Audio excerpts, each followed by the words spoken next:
আসসালামু আলাইকুম গাইস, আশা করি সবাই অনেক ভালো আছেন। আর গাইস আজকের ব্লগে আমি যাবো হচ্ছে মেলায়।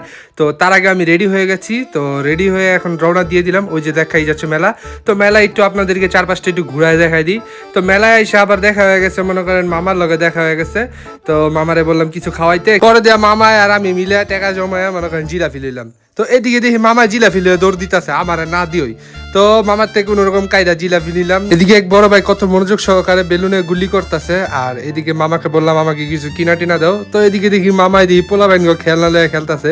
তো মামারে বলতেছি ভবিষ্যতে তোমার ওইগুলি কিনা লাগতে পারে। এদিকে আসলাম বট খাইতে, কিন্তু বড় ভাই দেখেন একটা বটরে কতবার ভাগ করার চেষ্টা করতেছে, মানে কিপটামি করে দিল, মামারও মাথা গরম হয়ে গেছে। এদিকে মেলায় এসে পুরান একটা বন্ধুর সাথে দেখা হয়ে গেছে, আর বাসায় যাওয়ার সময় দেখি এলাকায় ব্যাডমিন্টন খেলা হচ্ছে। আর বাসায় এসে আমু ধরে দিল একটা কাজ, মানে ব্লেন্ডার মেশিন ভাঙাইতে হইছে, মানে ব্লেন্ডারে আদা রসুন ভাঙাইতে কইছে। আমি আদা রসুন ভাঙাই, আপনারা আমার সাবস্ক্রাইব বাটন ভাঙেন।